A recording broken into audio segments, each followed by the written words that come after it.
Hi అండి, welcome to my channel GP tech life. ఈరోజు మన ఛానల్లో వీడియో ఏమిటంటే, మన సబ్స్క్రైబర్స్ చాలామంది అడుగుతున్న కామెంట్ అనమాట. డబ్ల్యూడిఎంకి ఇన్పుట్ ఎంత ఇవ్వాలి, డబ్ల్యూడిఎంకి ఇన్పుట్ ఎంత ఇవ్వాలి అనేది కామెంట్లో మనకి ఎక్కువగా కామెంట్ వస్తుంది. దీనికోసం సపరేట్ వీడియో చేయాలని చెప్పేసి ఇప్పటివరకు మనం అయితే వీడియో అయితే చేయలేదు. దీనికోసం అయితే ఇప్పుడు ప్రజెంట్ వాళ్ళకి క్లారిటీ వచ్చేసే విధంగా మనం ఈ వీడియోని అయితే చేస్తున్నాం. సిఏటీవీ ఇన్పుట్ విషయానికి వచ్చేసరికి డబ్ల్యూడిఎంకి ఈ కంపెనీ వాళ్ళు ఎలా చెప్తున్నారంటే, కంపెనీ వాళ్ళు చెప్పడం అంటే డైరెక్ట్గా మనకు వచ్చి చెప్పడం కాదు. వాళ్ళు మన డబ్ల్యూడిఎం కొంటాం కదా, దాంట్లో మాన్యువల్ బుక్ ఉంటుంది. ఆ మాన్యువల్ బుక్లో రాస్తారు. అలాగే మనం డబ్ల్యూడిఎం తాలూకా బాక్స్ ఉంటుంది కదా, ఆ బాక్స్ మీద కూడా వాళ్ళు మెన్షన్ చేస్తారనమాట. లేజర్ ఇన్పుట్ ఇంత ఇవ్వండి, సిఏటీవీ ఇన్పుట్ ఇంత ఇవ్వండి, -2 నుంచి +10 వరకు ఇచ్చేవచ్చు అని కొందరు, -5 నుంచి +10 వరకు కొందరు, -5 నుంచి +5 వరకు ఇవ్వండి అని కొందరు, అలాగే డిఫరెంట్గా చెప్తున్నారు. వాళ్ళు చెప్పే విధానం కరెక్ట్ అయి ఉండొచ్చు, ఎందుకంటే కంపెనీ వాళ్ళు అన్నీ చేసి చెప్తారు కాబట్టి. సో అది కరెక్ట్ అయి ఉండొచ్చు. బట్ మనం ఏంటంటే +2 +3 ఖచ్చితంగా మనం ప్లస్ల మీద సిగ్నల్ మాత్రమే డబ్ల్యూడిఎంకి ఇవ్వటానికి ట్రై చేయాలి.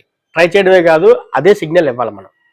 +2 +3 ఈ ప్లస్ల మీద సిగ్నల్ ఉండాలి. +4 ఇచ్చేసినా ప్రాబ్లం లేదు, ఈ ప్లస్ల మీద ఉండాలి. +2 +3 +4 ఇలా మరీ +5 +6 అంతవరకు వెళ్ళవసరం పడలేదు. కాబట్టి మనం +2 +3 సిగ్నల్ ఇచ్చేలాగా మనం ఒకసారి అది చూసుకుంటే సరిపోతుంది. నెక్స్ట్ ఇంకో విషయం ఏంటంటే, ఇన్పుట్ ఎంఎస్ఓ నుంచి మనకు వచ్చే ఇన్పుట్ విషయానికి వచ్చేసరికి అది క్వాలిటీగా ఉండాలి. క్వాలిటీగా ఉండటం అంటే లేజర్ అనేది అప్ అండ్ డౌన్ అవ్వకూడదు. ఎంఎస్ఓ దగ్గర నుంచి వచ్చే ఇన్పుట్ ఏ విధంగా ఉండాలంటే ప్లస్ల మీద ఉండాలి, అలాగే అప్ అండ్ డౌన్ అవ్వకూడదు.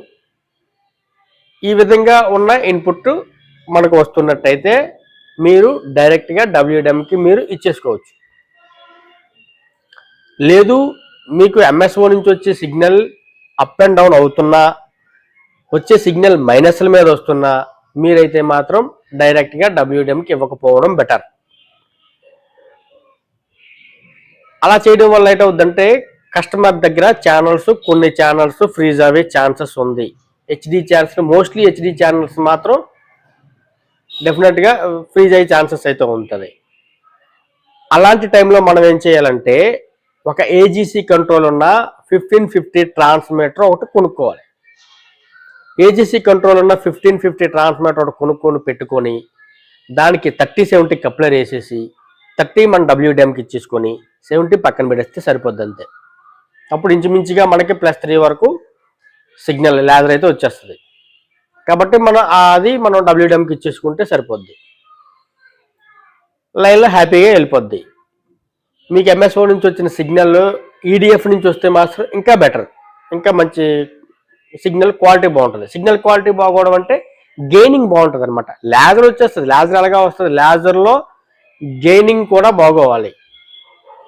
లేజర్ అంటే అది ఈడిఎఫ్ ద్వారా అయితే మంచి క్వాలిటీ లేజరు, దాంతోపాటు మంచి గెయిన్ కూడా వస్తుంది దాంట్లో. లేదనుకుంటే ట్రాన్స్మిటర్ నుంచి అయినా సరే ఓకే, కానీ ప్లస్ల మీద అయితే మాత్రం ఉండాలి, అప్ అండ్ డౌన్ అవ్వకూడదు. ఈ విషయాలు మీరు దృష్టిలో పెట్టుకొని మీరు ఇన్పుట్ అయితే ఇవ్వండి. ఒకవేళ మీకు ఈ సిగ్నల్ మైనస్లో ఉన్నా, అప్ అండ్ డౌన్ అవుతున్నా, మీరు మాత్రం ఖచ్చితంగా ఒక ఏజీసీ కంట్రోల్ ఉన్న ట్రాన్స్మిటర్ అయితే పెట్టుకోవడం బెస్ట్ అనమాట. ఏజీసీ కంట్రోల్ ఉన్న ట్రాన్స్మిటర్ పెట్టుకోవడం వల్ల మనం ముందే గెయిన్ అడ్జస్ట్మెంట్ చేసి పెట్టేస్తాం కాబట్టి, అందులో సెట్ చేసేస్తాం కాబట్టి. అంటే అదేంటవుతుందంటే, ఒకవేళ లైన్లో ఎక్కడైనా సరే సిగ్నల్ డ్రాప్ అయినా సరే, మనకి ఈ ట్రాన్స్మిటర్ అనేది గెయిన్ రేట్ చేసుకుంటుంది ఆటోమేటిక్గా. ఈ ట్రాన్స్మిటర్ అనేది గెయిన్ రేట్ చేసుకుంటుంది. సపోజ్ మీరు +3 ఇచ్చారనుకోండి డబ్ల్యూడిఎంకి, మీరు ట్రాన్స్మిటర్కి ఏమైనా వచ్చి సపోజ్ -5 ఇచ్చారు, ట్రాన్స్మిటర్కి -5 ఇచ్చారు, దాని నుంచి +2 ఏమైనా వచ్చి డబ్ల్యూడిఎంకి ఇచ్చేసుకున్నారు.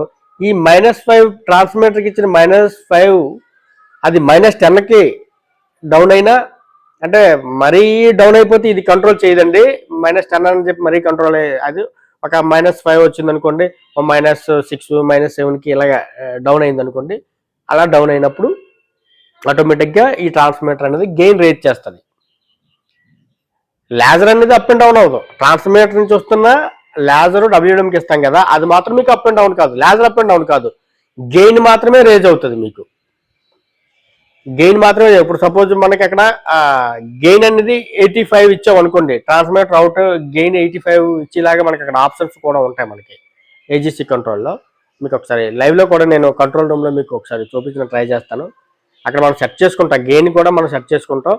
ఒక 85 గెయిన్, అవుట్పుట్ గెయిన్ 85 వచ్చేలాగా మనం సెట్ చేస్తాం అనుకోండి.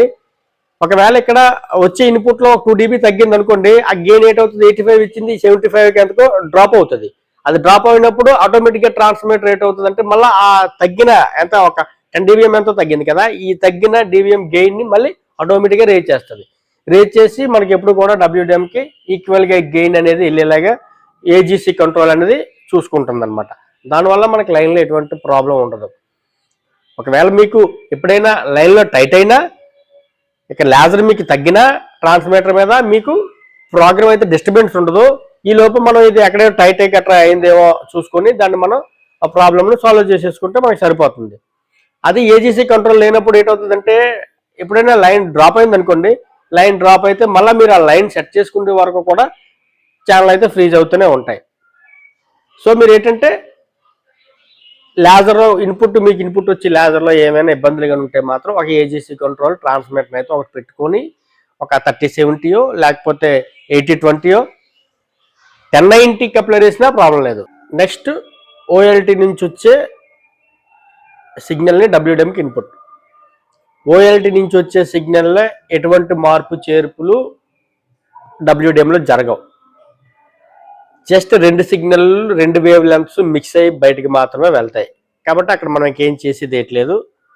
ఓఎల్టీ నుంచి వచ్చిన ఏ సిగ్నల్ అయితే ఎంత అయితే వస్తుందో దాన్ని డైరెక్ట్గా మనం డబ్ల్యూడిఎంకి ఇచ్చేస్తే 1 dBయో 1/2 dBయో లాస్ అయితే ఉంటుంది. అది డైరెక్ట్గా ఇంక లైన్లోకి వెళ్ళిపోద్ది. దాన్ని మనం ఇంకేం చేయడానికి ఏట్లేదు. కాబట్టి ఇంకా ఓఎల్టీ లేజర్ అనేది మనం దాన్ని బూస్టింగ్ ఇవ్వడానికి గట్రా ఏ ఛాన్స్ అయితే ఏముండదు. ఓఎల్టీ నుంచి కరెక్ట్గా లేజర్ వస్తుందో లేదో చూసుకొని దాన్ని మనం డబ్ల్యూడిఎంకి అయితే ఇచ్చేసుకోవడమే. సిఏటీవీ ఇన్పుట్ మాత్రం ఇన్పుట్ ఇస్తే మొత్తం మీరు తీసుకున్న 8 పోర్ట్ అవనివ్వండి, 4 పోర్ట్ అవనివ్వండి, 16 పోర్ట్ అవనివ్వండి, సిఏటీవీ అనేది అన్ని పోర్ట్ల నుంచి వస్తుంది లేజరు ఒకే విధంగా. అదే ఓఎల్టీ నుంచి ఇచ్చినవి మాత్రం ఏ పోర్ట్లు ఆ పోర్ట్లో నుంచి మాత్రమే బయటకు వస్తుంది. సో మనం ఏంటంటే ఇంకా దాంట్లో మార్చడానికి లోపల కూడా ఎటువంటి మార్పు జరగదు, జస్ట్ మిక్సింగ్ మాత్రమే జరుగుతుంది. అంటే 2 వేవ్ లెంత్లు మిక్స్ అయ్యి అవుట్లోంచి బయటకు వచ్చేస్తుంది. కాబట్టి మనం దాని గురించి మనం ఏం చేయాల్సిన అవసరం అయితే లేదు. సిఏటీవీ ఇన్పుట్లో మాత్రం కొద్ది జాగ్రత్తలు అయితే మనం తీసుకోవాలి. ఓఎల్టీ ఇన్పుట్లో మాత్రం మనం జాగ్రత్తలు తీసుకునేది ఏముండదు. ఎప్పుడు పోర్ట్లు క్లీన్గా ఉన్నాయో లేదో చూసుకొని మనం ఇచ్చిన ఇన్పుట్ అవుట్పుట్ కరెక్ట్గా వస్తుందో లేదో చూసుకోవడమే. ఇలా చూసుకోవడానికి సపరేట్గా చూసుకోవాలి. కాబట్టి మనకు పవర్ మీటర్ అయితే అవసరం ఉంటుంది. పవర్ మీటర్లు ఇక్కడ మనకి యూజ్ అవుతాయి, కానీ మనకి ఏదైతే లేజర్ ఎక్కువ వస్తుందో అదే చూపిస్తుంది. అంటే ఇప్పుడు సిఏటీవీ లేజర్ మనకి డబ్ల్యూడిఎం నుంచి 19 dBm 16 dBm మనం తీసుకున్న డబ్ల్యూడిఎం తాలూకా అవుట్పుట్ లేజర్ని బట్టి అదే ఎక్కువ వస్తుంది. కాబట్టి మనకి సిఏటీవీదే చూపిస్తుంది, ఓఎల్టీది చూపించదు.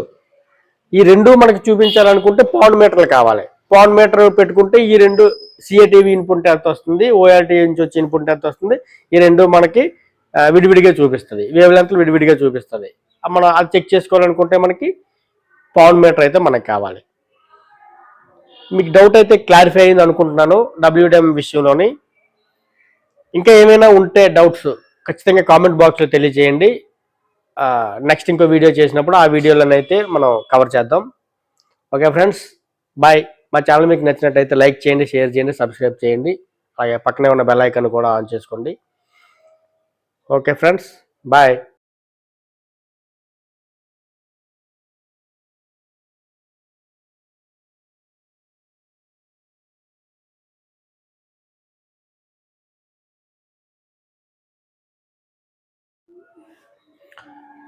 నెక్స్ట్ ఓఎల్టీ నుంచి వచ్చే సిగ్నల్ని డబ్ల్యూడిఎంకి ఇన్పుట్. ఓఎల్టీ నుంచి వచ్చే సిగ్నల్లో ఎటువంటి మార్పు చేర్పులు డబ్ల్యూడిఎంలో జరగవు. Just 2 signal 2 wave lengths mix అయ్యి బయటికి మాత్రమే వెళ్తాయి. కాబట్టి అక్కడ మనం ఇంకేం చేసేది ఏట్లేదు. ఓఎల్టీ నుంచి వచ్చిన ఏ సిగ్నల్ అయితే ఎంత అయితే వస్తుందో దాన్ని డైరెక్ట్గా మనం డబ్ల్యూడిఎంకి ఇచ్చేస్తే 1 dBయో 1/2 dBయో లాస్ అయితే ఉంటుంది. అది డైరెక్ట్గా ఇంక లైన్లోకి వెళ్ళిపోద్ది. దాన్ని మనం ఇంకేం చేయడానికి ఏట్లేదు. కాబట్టి ఇంకా ఓఎల్టీ లేజర్ అనేది మనం దాన్ని బూస్టింగ్ ఇవ్వడానికి గట్రా ఏ ఛాన్స్ అయితే ఏముండదు. ఓఎల్టీ నుంచి కరెక్ట్గా లేజర్ వస్తుందో లేదో చూసుకొని దాన్ని మనం డబ్ల్యూడిఎంకి అయితే ఇచ్చేసుకోవడమే. ఏ పాన్లో అయితే మనం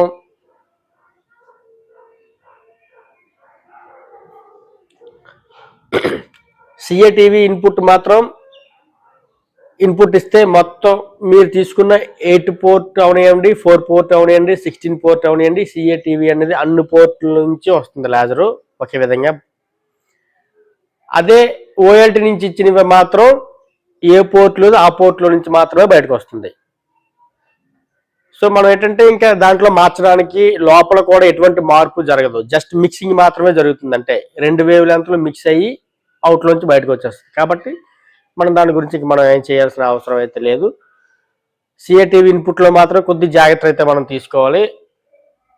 ఓఎల్టీ ఇన్పుట్లో మాత్రం మనం జాగ్రత్తలు తీసుకునేది ఏముండదు. ఎప్పుడు పోర్ట్లు క్లీన్గా ఉన్నాయో లేదో చూసుకొని మనం ఇచ్చిన ఇన్పుట్ అవుట్పుట్ కరెక్ట్గా వస్తుందో లేదో చూసుకోవడమే. ఇలా చూసుకోవడానికి సపరేట్గా చూసుకోవాలి. కాబట్టి మనకు పవర్ మీటర్ అయితే అవసరం ఉంటుంది. పవర్ మీటర్లు ఇక్కడ మనకి యూజ్ అవుతాయి. కానీ మనకి ఏదైతే లేజర్ ఎక్కువ వస్తుందో అదే చూపిస్తుంది. అంటే ఇప్పుడు సిఏటీవీ లేజర్ మనకి డబ్ల్యూడిఎం నుంచి 19 dBm 16 dBm మనం తీసుకున్న డబ్ల్యూడిఎం తాలూకా అవుట్పుట్ లేజర్ని బట్టి అదే ఎక్కువ వస్తుంది. కాబట్టి మనకి సిఏటీవీదే చూపిస్తుంది, ఓఎల్టీది చూపించదు. ఈ రెండు మనకి చూపించాలనుకుంటే పవర్ మీటర్లు కావాలి. పవర్ మీటర్ పెట్టుకుంటే ఈ రెండు సిఏటీవీ ఇన్పుట్ ఎంత వస్తుంది, ఓఎల్టీ నుంచి వచ్చే ఇన్పుట్ ఎంత వస్తుంది, ఈ రెండు మనకి విడివిడిగా చూపిస్తుంది. వేవ్ లెంత్లు విడివిడిగా చూపిస్తుంది. మనం అది చెక్ చేసుకోవాలనుకుంటే మనకి పవర్ మీటర్ అయితే మనకు కావాలి. మీకు డౌట్ అయితే క్లారిఫై అయింది అనుకుంటున్నాను డబ్ల్యూడిఎం విషయంలోని. ఇంకా ఏమైనా ఉంటే డౌట్స్ ఖచ్చితంగా కామెంట్ బాక్స్లో తెలియజేయండి. నెక్స్ట్ ఇంకో వీడియో చేసినప్పుడు ఆ వీడియోలోనైతే మనం కవర్ చేద్దాం. Okay friends, bye. మా ఛానల్ మీకు నచ్చినట్టయితే లైక్ చేయండి, షేర్ చేయండి, సబ్స్క్రైబ్ చేయండి. అలాగే పక్కనే ఉన్న బెల్ ఐకాన్ కూడా ఆన్ చేసుకోండి. Okay friends, bye.